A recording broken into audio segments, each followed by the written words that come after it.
be sending out the link if you want to get underway. That's fine. Thank you very much then.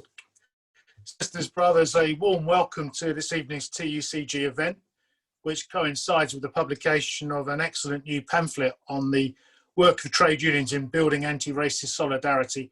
I think Michael may have issued the link. It's a really good read. Please recirculate it and get it out to your members as far as possible. Okay, my name's Ian Lawrence. I'm the General Secretary at NAPO and member of the TUC General Council. And I'm also a member of the recently established TUC Anti-Racism Task Group. So a massive job ahead of that group. And I know I can count on support of all our colleagues in the movement as we try and move forward with that work. We have a star-studded lineup this evening. Before I introduce the speakers, a quick reminder about protocol. Please do not screenshot any image or record any of the proceedings. There might be a chat facility, but if so, I think Michael's in charge of that. Remember, though, that anything you do post on the chat facility will be in the historic record. So you have been warned. Not that I'm expecting any difficulties in that regard. I intend to ask speakers to make their contributions in turn. Michael is gathering, I think, a list of questions as they come in, and I hope we'll have enough time to have a panel debate, Q&A session once the speakers have said what they need to. So we meet this evening at a time of unbelievable, unprecedented crisis across the UK and the world at large. And we seek to defeat a dreadful pandemic of which the impact has been very clear on the BAME community, absolutely dreadful. And the events that are going on are compounded by a government which seems to have two default positions: secrets and lies, confusion and incompetence. And unfortunately, both of those seem to be running concurrently as we meet tonight. So it's a tremendously difficult environment for our members. So we are struggling now to cope with the attrition rate as it impacts on trade unionists. The BAME community has taken a heavy toll in this pandemic, and there's any number of debates and contributions taking place tonight and tomorrow about that. And we're here as we speak out against the horrendous racist murders in the USA, the scapegoating of migrants here, and the scourge of institutional racism. So we have a lot to talk about, an excellent panel of speakers to talk to you this evening. And I'll start off with it's great pleasure to introduce our first speaker, Mariela Kohon, as a TUC Senior International Officer, well known, of course, for a courageous campaigning in the Justice for Colombia movement. So without further ado, Mariela, if you're ready, I'll ask you to address the meeting. Thanks, Ian. Afternoon, everyone, and thank you to the Trade Union Coordinating Group for the invitation to join a great panel, really. And just to express, first of all, our support for the pamphlet being launched today. Is such a great example of how to combat racism and challenge the far right in the workplace and across so many different sectors, and using the skills of different sectors. So congratulations on that. You know, we all know that the growth of the far right is not just a national problem, it's an international problem, and that they are connected internationally. And that's why we believe we need an internationalist response to this. And we need to join up as a working class movement around the world to share experiences, to grow our movement and strategies. And as Ian said, we've also seen how the COVID pandemic has further exposed long-standing institutional racism, structural inequality, and that disproportionate impact on Black workers and communities, as well as how far-right regimes have been using the COVID crisis to advance their anti-worker agendas around the world. At TUC, we're in the international work, we've really put challenging the far right as a thematic priority across, cross-cutting all our work. We're focusing on building our networks of trade unionists around the world that are challenging this, working really closely with the equalities team, with Wilf, and who's contributed to your pamphlet. And we know as part of this work, we can't just focus on the fringe, extreme fascist groups. We also have to focus on the mainstreaming of these far-right politics, the normalizing of those narratives that we see growing on a day-to-day basis, the links between those narratives and the economic policies that go hand in hand, the inequality, the structural exploitation and discrimination, the language being used around migrant workers, refugees, and that politics of division to try and divide workers whilst posing as anti-establishment, but really overseeing huge increases in inequality. And we're seeing this in Hungary and around Europe, but also we're seeing it further afield around the world.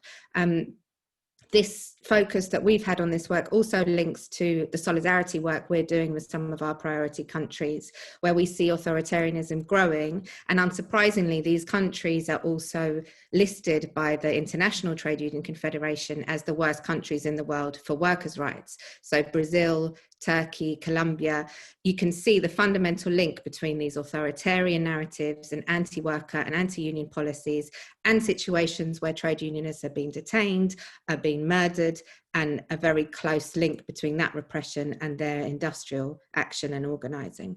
So we're linking up with workers and unions around the world. As I said, we've been exchanging experiences with Brazilian workers, trade unionists in India and Germany and Spain, and trying to share strategies of things that are working and things that are not working.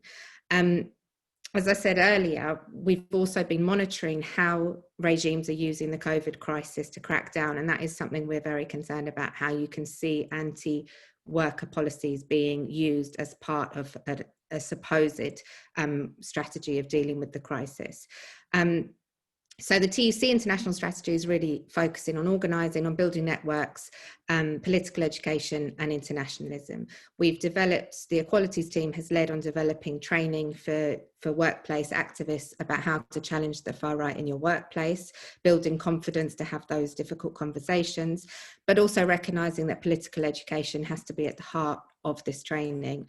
So we've been working with organisations like Trademark, an anti-sectarian, anti-racist organisation in Belfast that focus on political education to develop some of that work. We're also building a report that we're going to launch in December that's trying to map out a bit that international growth of the far right and also look at case studies and good examples of strategies that are working around the world. And we'll be launching that at a conference for reps and activists on December the 4th, which we hope you'll all link into. And another thing that we're developing is with German unions, we're adapting a workplace agreement that was originally developed in the north of Ireland to counter sectarianism in the workplace. We've adapted it for an anti-fascist, anti-far right politics, and we're looking with German unions at identifying a multinational company where we could pilot it out and it would commit the employer to supporting education and training in the workplace. So those are some of the things we're looking at the TUC, but we're really keen to link up with everything that's happening in the unions and really build that international struggle. I think we can all see that the far right is connected internationally, funding, online, all sorts of things that they're supporting each other with. So we think we need to connect our struggles up as much as possible. And once again, just to congratulate all the unions that took part in this initiative. And we really hope we can build our work together to continue building this movement. And I'll leave it there because I think we've got some great people to hear from. So thank you very much.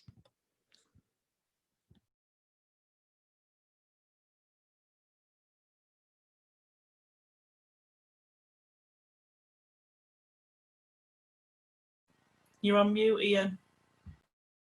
There you go. What can go wrong will go wrong. I'll start again. So thanks, Mariela. That's an excellent contribution. And sadly, we have received apologies quite late on from Miguel Roldan from Spain, who was to address us this evening. But we do have Riccardo La Torre here, who was to introduce Miguel. But Riccardo's offered to talk us through the key points, I think, that Miguel wanted to share with us, Riccardo. So over to you. Thank you, Chair. Yeah, good evening, comrades. It's really good to be with you here tonight. Sadly, as Ian says, we do have to send Miguel's apologies tonight, and he does send his solidarity to the meeting and to all of us. I think the extent of what Miguel has seen and experienced in the Med and the attacks that he's still facing up to today, which I'm going to touch on slightly now, I've just given him a few struggles in talking about this at the moment. He did try to prepare right up until the last minute for us, but ultimately it was just a little bit too much at this time. So he sends his solidarity and apologies to the meeting. For you, as you don't know, Miguel Rodan is a Spanish firefighter from the Civil Fire Service. And he's a volunteer rescue worker in the Med, working with organisations out there to rescue migrants making that crossing from Libya. He's a good friend and a good comrade of the Fire Brigades Union. So I'm going to try and tell you a little bit about his story now. One of the main players in all of this, of course, and the situation Miguel finds himself in, is the far-right Italian politician Matteo Salvini, who I'm sure you're all very aware of, and that platform of racism and anti-migrant sentiment that he managed to ride into power. So I don't want to talk about that journey too much, because that'll be covered by other speakers, and Mariela just covered the anti-worker sentiment of the far agenda of the far right quite well there. But I do want to touch on the consequences slightly, and I think the Med and Miguel situation is a good place to start. And if you look at our members, Fire Brigades Union members, our day workers, we're rescuers, we're humanitarians, and with the internationalist values and history of the Fire Brigades Union, our attention is naturally brought to that situation in the Med. It wasn't first brought there by Miguel's situation, by the way. It's by one of our own members, a firefighter from Nottinghamshire, named Brendan Woodhouse, who faced the same criminalisation from Matteo Salvini's administration as Miguel has, in that he was on a boat using his skills as a rescuer, as a firefighter in his annual leave, to go and step in and save and help these working people trying to make the crossing from Libya at a time when others refused to do so. And he was detained. But after just rescuing 47 drowning men, women and children, his crew wasn't allowed to dock that boat in the Italian port. They refused permission, and they were in effect held kidnapped because they weren't allowed to sail away either. Following a lot of international pressure, including from the Fire Brigades Union and our own General Secretary Matt Rack intervened, they were eventually allowed to dock and return home. Now, Miguel's crew on a ship called the Juventa, a ship that is estimated to have saved 14,000 lives making the crossing from Libya, wasn't as lucky. That hasn't been resolved, and the administration there has charged them with aiding and abetting, in effect, illegal human trafficking, illegal smuggling, and the maximum penalty for that can be up to 20 years, and that is still ongoing, and that is Miguel along with 9 other crew members of that ship. So when we heard about this story, we naturally wanted to get involved. The most seasoned anti-fascist within the Fire Brigades Union, to the member who's never been involved in activism before, could relate to that experience, to relate to being a rescuer, a humanitarian service, and know that simply just wasn't right. So we wanted to get involved, and we organised a few things. We made links with Miguel, we made links with his union, and we organised a few events on the back of that. That started with a protest outside the Italian embassy in London, which saw hundreds of firefighters gather, shut the embassy down more or less for the day, and managed to push that story into the press, and actually got it being talked about in the Italian press as well, where it wasn't before. Following that, we invited Miguel as a show of solidarity to our own conference, where he told his story to 200 firefighter and control staff delegates at our national conference in Blackpool. And there's some really hard listening in that when he tells his story and what he went through to rescue them people, more so the people he wasn't able to rescue. And then we had a Fringe meeting as well around the subject of why are working people trying to make such dangerous crossings? What are they running from? Where are they running to? And that got us thinking that we can still do more here. You know, we need to be doing more. We've got solidarity and skills we can offer. So we made contact with an organisation called Care for Calais, who I'm sure many of you will know. And we decided not only do we want to help, we wanted to cut through the crap, the myths, the lies. As Mariela said, this intentional division of working people. We wanted to cut through and get the truth to our members, and start having these conversations in our workplaces. So we went over there. We took a fire engine and we drove to the refugee camps, and we got involved. We helped around the camps, we helped in the warehouses, but more importantly, we socialised and we ate and we met working class men, women and children just like us, and we heard their stories and we heard the true accounts And these are the words that Miguel used, and they've stuck with me. He said, what we need is witnesses. We need witnesses to what's happening, and we need people who are going to tell these stories. And that's exactly what we've done, and we're going to continue to do. And I suppose, and I'll end on this, Chair, sorry, because this was last minute. I've not time, so do cut me off if I go over. All right, Riccardo, carry on. Thank you, Chair. But I think the most important question here is why. And that, why are we doing this? Why are firefighters from England? Why is a trade union going out of the workplace to refugee camps? Why do we care what's happening to refugees crossing the Med into Italy? And I think the answer is simple. Yes, this is a humanitarian issue, as I said, but it's absolutely a class issue and a workplace issue too. And Mariela touched on it. There is an agenda here. There is a far-right agenda. They are useful to those who wish to see working people divided. And the reason why we, as well as extending the hand of solidarity to other working people, we have our own interests in this within our workplaces, is because as long as we allow our members, we allow ourselves to be distracted to the real causes of low pay and precarious work and crap pensions and crap services and cuts, we will never truly address them. If we think our pay is being cut because of some Syrian kids trying to flee oppression and shivering in a camp somewhere in France or Belgium. So it is vital that we get the truth into the workplaces. It is vital that we build that solidarity and extend that hand of solidarity to other working people, because I think the most significant thing, and the thing that we've all taken away from them camps and back to fire stations, is we have much more in common with the people sitting in them camps, with the people trying to make them dangerous crossings across the sea, than we do with any of the British politicians back home making these cuts to our pay, to our fire stations, to our pensions, to our services and to our livelihoods. So it is vital that we educate ourselves on that. This struggle goes across borders, as Mariela said. The other side are organised, they're linked up. We have to be too. That definitely starts with education and agitation, and like so I echo the comments and welcoming this booklet by the TUCG, because I think that's a great contribution to those efforts and to get them conversations started within the workplaces. I'll end there, Chair. Thank you. Riccardo, thank you very much for that contribution. And Mariela, I meant to say thank you as well for a very interesting introduction. Sorry, I had my finger off the mute button. So I've corrected that technical hitch. Well, we're going to head across the pond shortly. This is quite something, isn't it? Zoom allows you to reach all corners of the planet. So we're going to introduce Travis Dupree from United States shortly. But Sarah, I think Sarah Woolley of the Bakers and Food Union wanted to do a short introduction. Please do. Thank you. Thanks, Ian, and thank you to the TUCG for putting on this incredibly important Fringe meeting today. And I echo the comments about the fantastic booklet that has been put together by the group. Please share it far and wide. I'm very proud as the Bakers Food and Allied Workers General Secretary to be invited to introduce Travis Dupree. Travis is an organiser with our friends and partners at the SEIU, and he is helping workers over in the States bring together the fight for economic and racial justice. That fight has been an inspiration to our fast food members and their movement here in the UK. Black, Asian and ethnic minority workers face racism every day. We've seen so many examples of this through the pandemic, and they are the same workers who face poverty pay and insecurity of employment. It's only when workers of all heritages and races come together and stand united that workers will be able to use their collective strength to win change.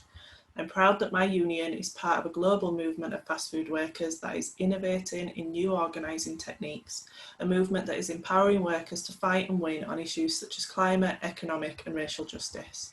By bringing these fights together alongside tackling global corporations like McDonald's, we can solve these problems.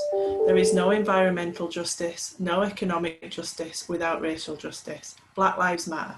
Welcome, Travis, our inspirational friend and comrade from the SEIU.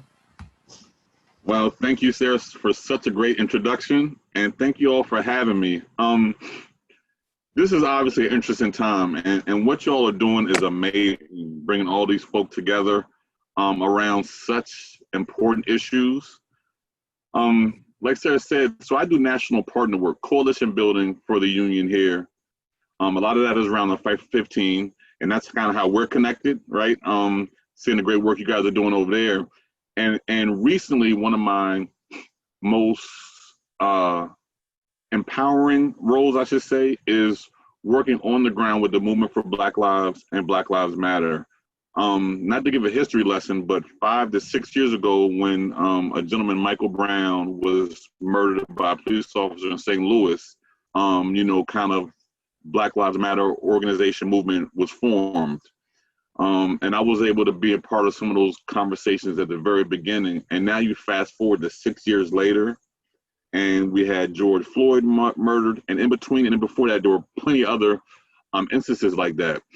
And as a labor union, we didn't necessarily know how to show up in this space. Like, we've really been wrestling with that for 6 years because we have a lot of Black, brown members, right? We also have a lot of white members, right? And a lot of members throughout the country that are far right, that are on the far right, and or maybe not the far right, but on the right, and have totally different beliefs than maybe you or I would have. So we've had to have some very, very difficult conversations internally. But externally, what we've been talking about is kind of what was talked about earlier, is a pathway to power, right? Like, especially here in the States, we're so siloed out because everyone wants that piece of power, right? Or wants that recognition. And because of the person that's in the White House here and the movement that kind of his election has spawned, it's caused us on the left to really come together, right? So I tell people all the time, as bad as we have it politically here, Donald Trump has been the best thing to happen for my professional career because it's actually made people have to want to be desperate enough to work together, right? So since George Floyd happened, we really just asked the Movement for Black Lives to help us know how to show up. Being a labor union, racial justice, economic justice, immigration justice is all connected, but on this one, we couldn't lead, right? Like, typically as a labor union, we can lead on stuff around wages, around working conditions, but we didn't know how to lead in this. And it's really been a test for us as a union and for labor in general in the States. To be quite frankly, labor has not coalesced around the movement. I'm having conversations every day with Movement for Black Lives and other labor leaders to figure out how we can show up properly and how we can build this pathway to power. We have an election in 50 days, which it seems like every election we say it's the most important election ever, but this one literally is. Like, literally here in the States, the West Coast is burning. We have fires happening in California and Portland. We have protests happening like around the clock in upwards of 20 cities. Obviously, we're in a pandemic, so our kids are home. People are out of work. So this literally is the most important election. And what that has done for us is to allow us to really sit back and do some self-assessing, which is the hardest thing to do, right? To take an internal look at yourself personally or as your organization and figure out how you really should and could be showing up. And we've had a lot of emotional, very, very hard conversations. But because of that, we've been able to coalesce around the election, right? Everyone knows that in 55 days, we have to vote. We have people here that on the left that are in the Movement for Black Lives that are totally against the Democratic Party that is currently running, but understand that we have to get the folk that are in office now, right, out.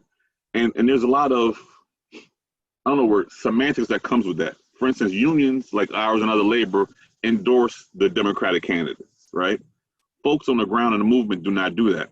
So we're just trying to figure out how we talk to the same people on the ground around the actual issues, not the people, it's the issues, and talk about labor coming together with other folks in the movement, cross-sector, to figure out that pathway to power. Like, that's the one thing we all can agree on, that we have to make some changes. It's sad that so many people have died for in so many different ways that we've just gotten to this point. Like, before, folks didn't necessarily listen to the Movement for Black Lives 5 to 6 years ago, right? They didn't think the movement was important enough. And now folks are literally knocking down their door, providing resources to help have Black and brown voices lifted. So it's emboldening, if that's the word, to be part of this movement, understanding all the work that has to be done. There's a sense of relief that we'll see a finish line of some kind in the 55 days, but also a great deal of anxiety because, we always talk about, like, I can come home in the evening and put my feet up, drink a beer and play with my dog and kiss my family. But we have so many workers in this country that work a lot longer hours, do a lot harder work, that cannot feed their families.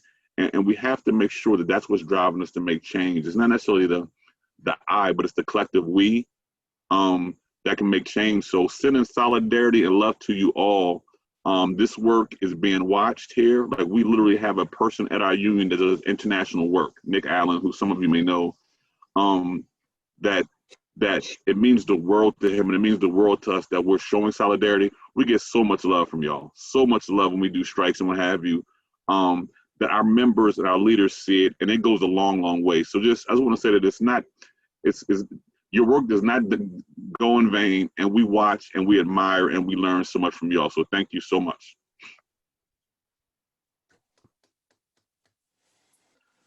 Travis, that was wonderful. Thank you so much for taking the time to join us this evening, and we wish you well in your struggles, and we absolutely endorse that message of solidarity. No problem there whatsoever.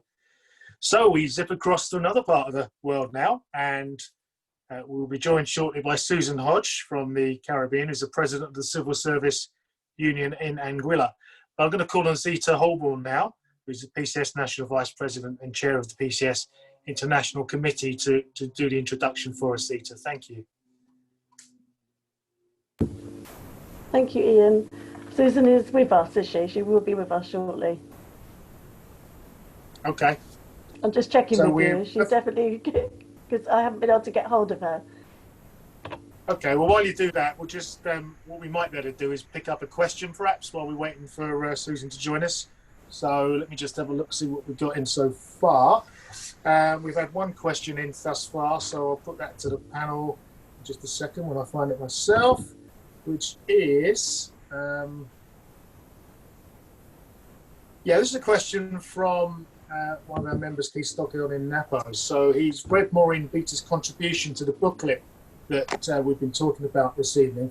And there's a section in there that deals with the way in which black people are stereotyped in drama, media and the arts. And wonders what view the panel have about that and any experiences there they'd like to add. Maybe Travis, in America, have you obviously got similar problems there with the media? Do you want to try that one? I'll just say in the media in general, a great question, first of all. In the media in general, we think I think black and brown people have often betrayed negatively.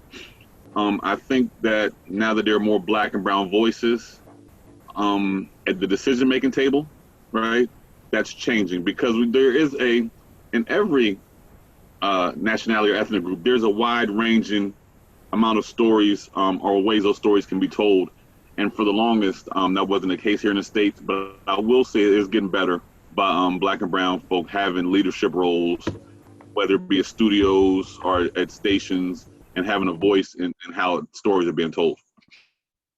Thank you. I know I've watched a lot of stuff on Netflix and Amazon, as I guess others do, and quite interests me how many people of different races are actually in the media and the arts and programs in comparison to the UK. Yeah, okay, America's massively bigger, but I think proportionately it's quite interesting to see that. So, Zita, is Susan with us yet? No? To my knowledge, so I'm not sure what you want me to do, whether you want me to stand in or how should we do this? We're quite happy if you want to make a start and cover the points that you think Susan would have touched upon. If you'd like to do that, you're more than welcome. And we should have a bit of time left to bring Susan in if she does join us. So please, Zita, if you would. All right, greetings everyone. I'm Zita Holbourne. I'm one of the National Vice Presidents of the Public and Commercial Services Union, also elected to the TUC Race Relations Committee. I'm a lifelong trade unionist and campaigner for race equality. Susan, if she's able to join us, Susan Hodge, is the president of the Civil Service Union in Anguilla in the Caribbean. Susan and I know each other and work together through Public Services International, PSI, which is the umbrella organisation for all public sector unions. And I think that, for the Caribbean communities here in the UK, there's a lot we're campaigning on that links directly, of course, to our sisters and brothers who are based in the Caribbean, not least the Windrush scandal. and the discrimination that Caribbean communities and other people who are black and brown from Commonwealth and former Commonwealth countries are facing. There is the issue of reparations, and in the Caribbean, as there is here in the UK, we've been campaigning for many years on these issues, and that's about reparations for the enslavement of African people and the impacts on us.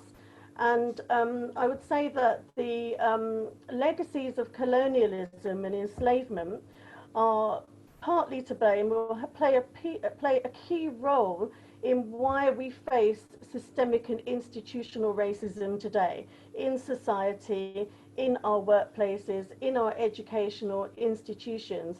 And so these are things that impact on us here in the UK as migrants and the children of migrants, but also in the Caribbean. One of the roles that Susan has, and she has many, many roles, if she comes, you know, I'll do a proper introduction with her roles.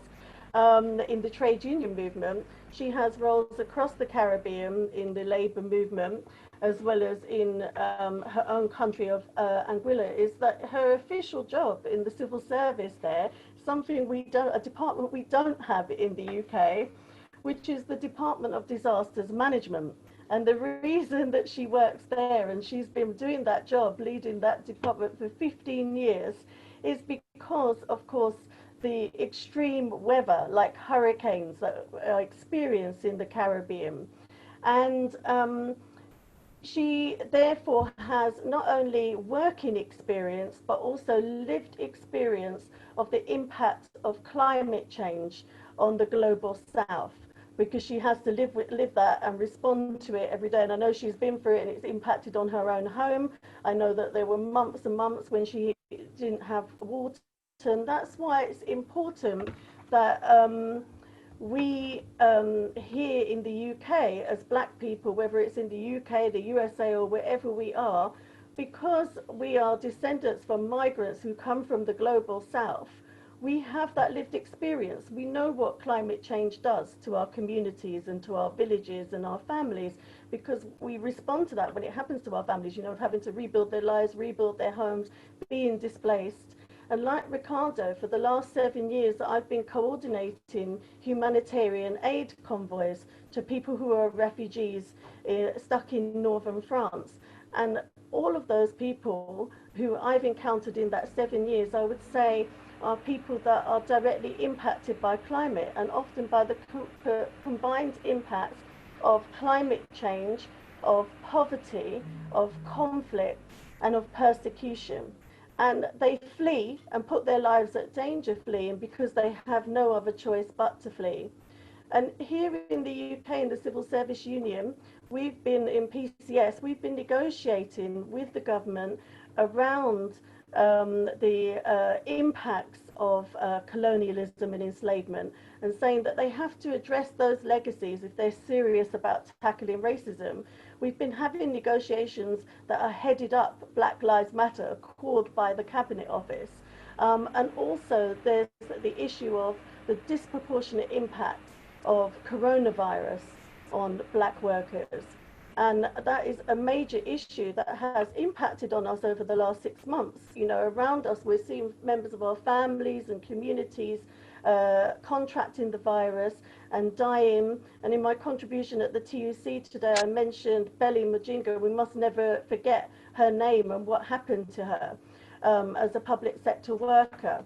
And what we're going to face going forward are the economic impacts. And we've just had 10 years of austerity that have impacted disproportionately on black workers, and we're going to have more of the same. So the trade union has a really key role. The trade union movement has a really key role on tackling the discrimination and barriers we face, but actually not just reacting to the racism that we face in the labour market and in the workplace: precarious jobs, part-time work, temporary work, 0 hours contract, low pay, worsened terms and conditions, barriers to promotion and progression, discrimination and appraisal. I could go on and on.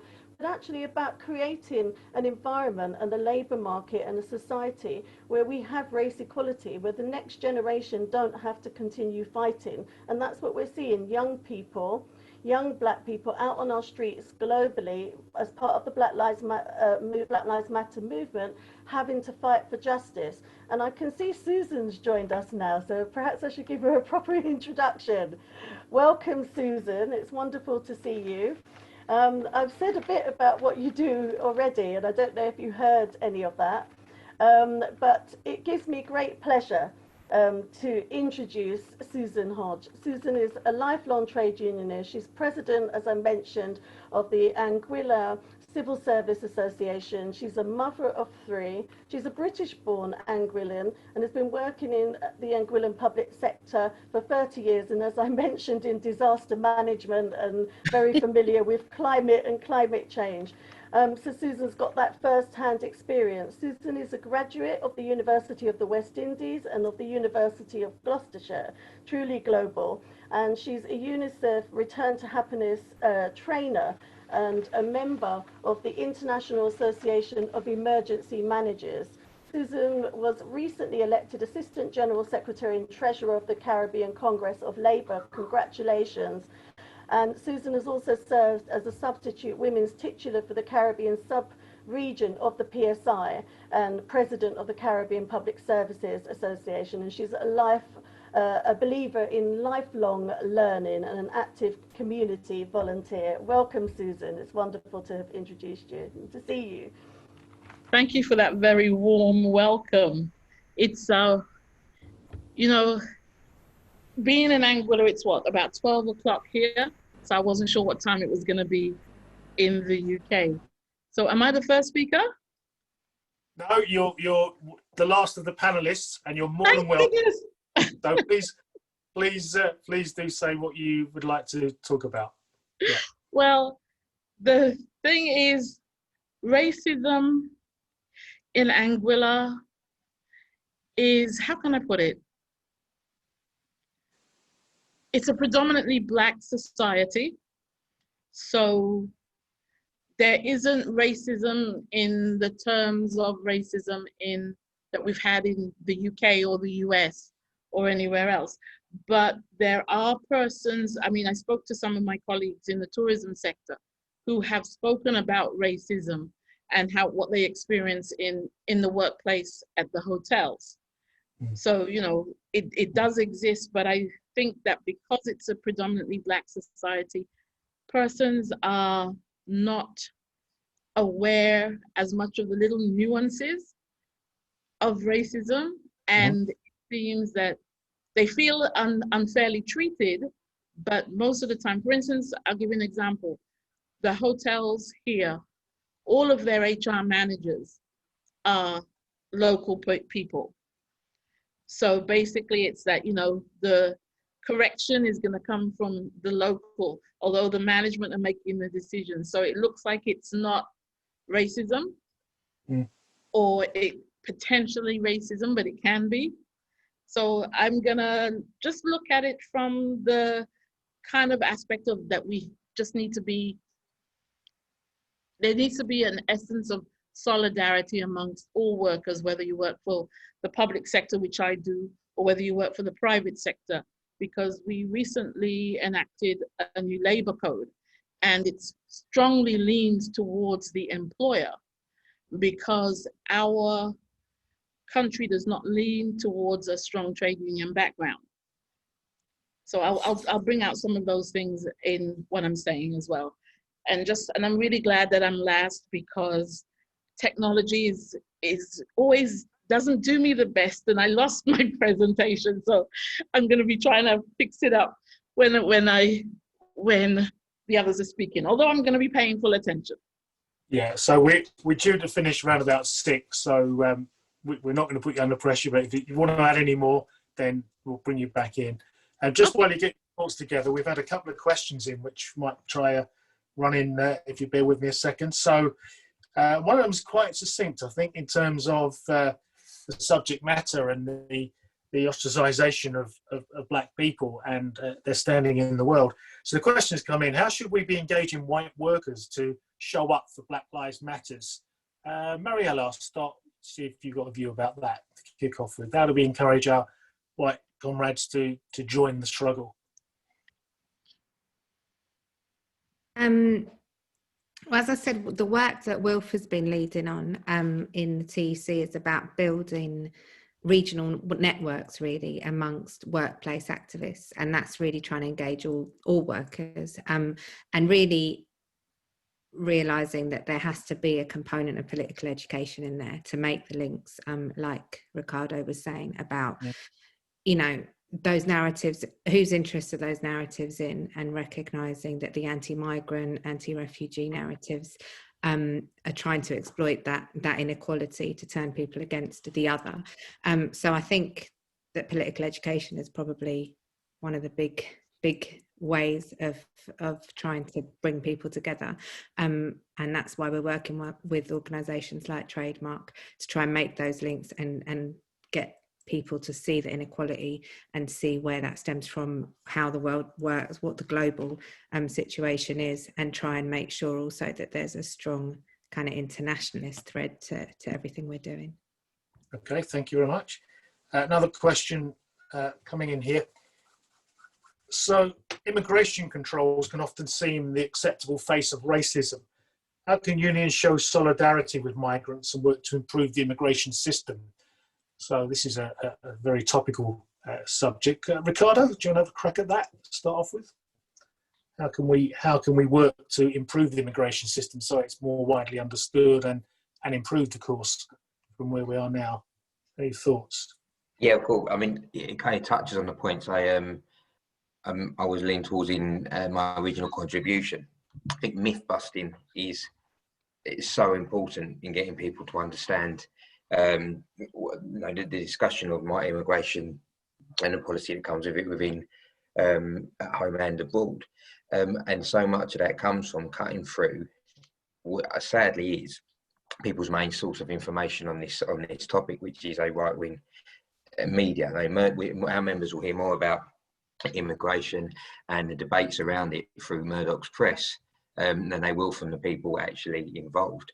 So all making these links, this solidarity between our unions and unions abroad with workers, migrant workers, refugees, wherever we can, is vital in learning the lessons of this. And it all leads to the same place, and that comes down to injecting class consciousness back into our workplaces and back into our unions. And I think, you know, and especially if I look at my union as an example, you know, the seeds of it are there. A firefighter, you know, we call ourselves the firefighting family within the fire service. We understand that the firefighting family is international, and we start to delve into that, and we start to realise why we feel like we've got links with someone with, you know, in a similar position in this system to us, no matter where they come from. We start to then begin that conversation around class consciousness, and then we can use that to start busting these myths. And so it doesn't matter where someone comes from. It doesn't matter where someone was born, race. We all share something, and that's a struggle. And we share that struggle because we're the same class. And that's why we should all be involved in every single worker's struggle, because ultimately, you know, we are all part of the same one. Okay, thank you, Riccardo. So Susan, this question come in. Been asked: is there any racism against the white minority in Anguilla? Is there anything you've witnessed? Is it there? Is it not there? Okay, well, let me say Anguilla is one of the remaining British overseas territories. So we have a governor, and the Commissioner of Police right now, for the first time in, I'd say about 30 years, is somebody from the UK.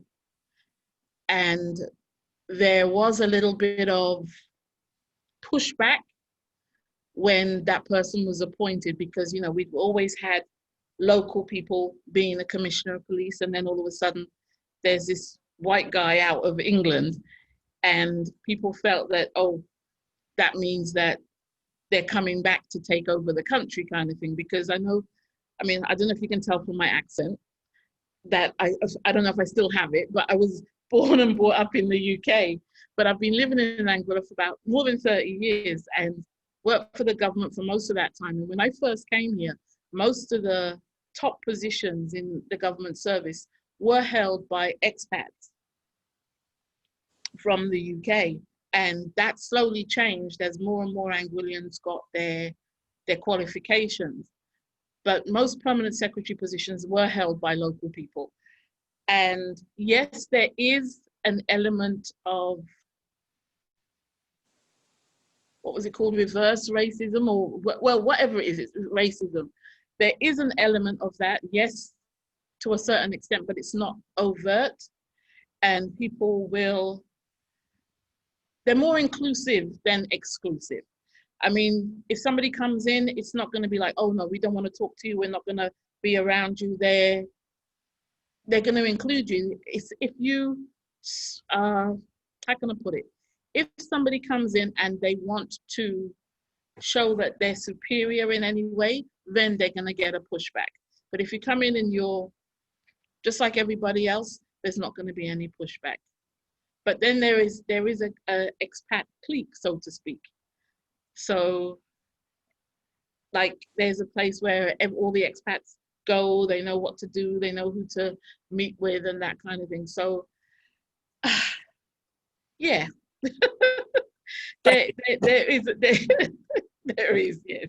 But not in any bad way. Well, I shouldn't say in a bad way. Not in how can I put it? Not in a way where people will feel they can't go to a particular area. Okay, thank you, Susan. So look, comrades are sending in any number of questions, and I'm trying my best to work through them as well as I can. So this is interesting. This is from Judy Richards, who says or asks, how do we get trade union involvement in the fight for reparations? Is it enough to have African workers join reparations organisations like Global African Congress UK? Should they fund delegates to the GAC International Family Gathering in Ghana in 2021? Should unions fund the annual RMT reparations conferences? And importantly here, just as importantly, should the union movement train members in reparations so it is part of the bargaining agenda? That's quite a corking question. So Zita, do you want to have a crack at that? Well, the short answer is yes, we should do all of those things. Global African Congress, working with the RMT, have been leading for the trade union movement. But at TUC, through the TUC Black Workers Conference, we do have policy on reparations, and actually through TUC Congress. So we have existing policy, and we should be getting involved, and we should be campaigning on these issues. And it's a bit like everyday racism, microaggressions, racism we face on the streets, systemic racism. It shouldn't be the responsibility of Black people, those of us on the receiving end of racism, to always be the ones that have to respond to it. Actually, the wider trade union movement should see this as a fundamental key issue that we should campaign on. And it goes back to what I was saying before in terms of the legacy of colonialism and enslavement. Reparations is crucial. Just to make clear, because people have this mistaken idea that reparations is just about finances. Actually, when the enslavement of African people was abolished, or the Slave Trade Act was abolished, it was people who owned slaves, because this is not owned, you know, we should never have been in that position, forcibly made us work for them, that got compensated. And actually it was the equivalent of billions. And I gave the International Slavery Museum Slavery Memorial Lecture last month, and I speak quite a lot about it there, and it's online if you want to look at it at the Slavery Museum website. But the fact that people built their wealth, people like Cameron built their families, built their wealth off enslaved African people. Yes, we should have compensation, but it's also about healing. But how can we heal when we've got George Floyd being murdered?